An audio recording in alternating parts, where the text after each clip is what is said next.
My name is Brittany Toller, and this is my persuasive speech.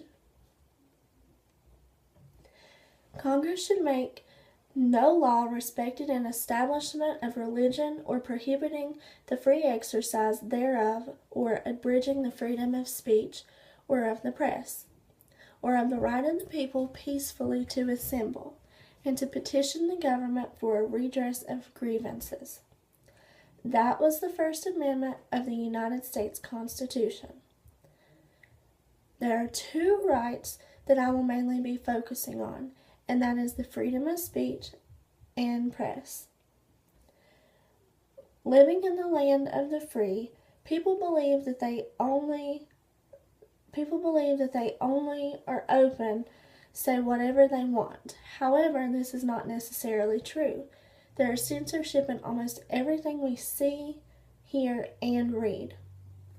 In this speech, I will be discussing how censorship conceals information, stunts creative thought, and interferes with our First Amendment rights. Censorship can sometimes conceal information that we find valuable or entertaining, because not everyone agrees with the facts.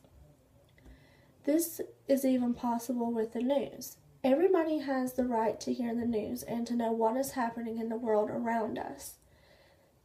Sometimes with censorship laws, the news can be sometimes contorted than the actual event. They have to lessen the facts so that we will not be as obscene or gruesome as they genuinely were. This can confuse the citizens of the seriousness of the crime. Another way that censorship conceals information is by the banning of books. Most people believe that book banning is only something that happened long ago in the past. But this is a big misconception. In 2013 alone, there were 307 attempts to ban books. A few of these books are Perks of Being a Wallflower, Hunger Games, and Looking for Alaska. These books were challenged because of religious viewpoints, being explicit and not suited for a certain age group. There are groups like the American Liberty Association and the American Civil Liberties Union that stand against banning of books.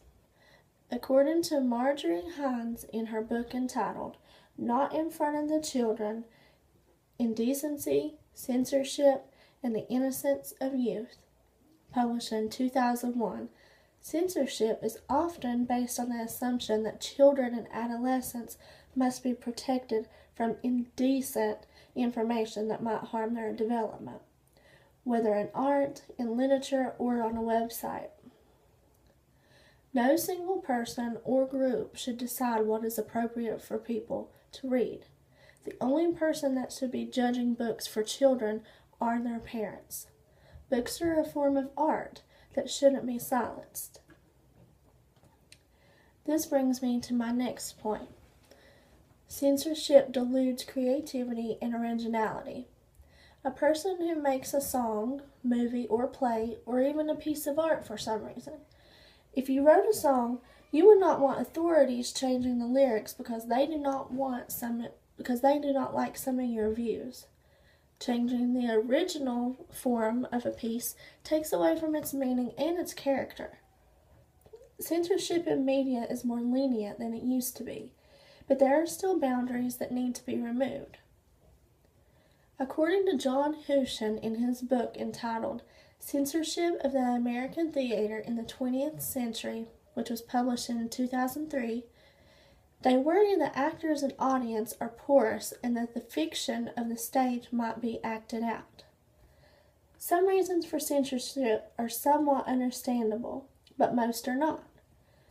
Family-friendly movies such as Ghostbusters and Back to the Future had to change their scripts because of conflicting scenes that were not appropriate for television. One of these are simply cutting out the bad guys' faces because they were from a different race. In 2013, the band Dixie Chicks were kept off most radio stations, even years after an apology. Whenever one of the singers said she was embarrassed that the U.S. President, George W. Bush, was from her home state of Texas. In 2010, an art video at the Smithsonian depicted the sufferings of a person with AIDS went through. Groups of people saw this video as hateful and offensive. It was soon removed from the gallery. If every piece of art that someone didn't like was removed, the museums would have empty walls. All of these examples bring me to my final point. Censorship undermines the First Amendment rights.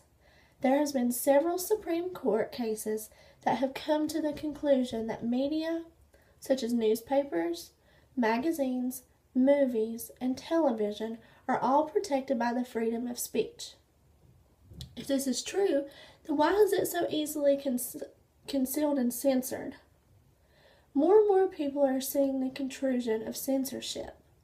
According to Patrick Gary in his book entitled An American Paradox, Censorship in a Nation of Free Speech, published in 1993, an understanding of the censorship impulse not only may help to eliminate destructive conflicts over censorship issues, but also may contribute to a greater appreciation and knowledge of the complexity of the American social fabric.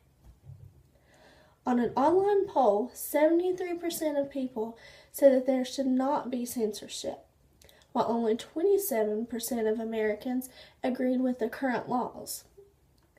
If authorities can interfere with our speech and creativity, what will be next to diminish? Our country was built on the belief of freedom for everyone. Most censorship deteriorates that foundation. We should not have others defining what is acceptable for us to see. It is our right to decide. In conclusion, censorship in the media may be necessary on rare occasions, but in most media it is wrong. From the concealing of information, the confinement of creativity, and the interference of our rights, it is easy to understand that censorship is going too far. We do not have to like or agree with what we hear, see, or read, but we should learn from it. The famous rapper Eminem once said, "So the FCC won't let me be or let me be. Isn't it time to stop censorship's hand of silence and let people express themselves?"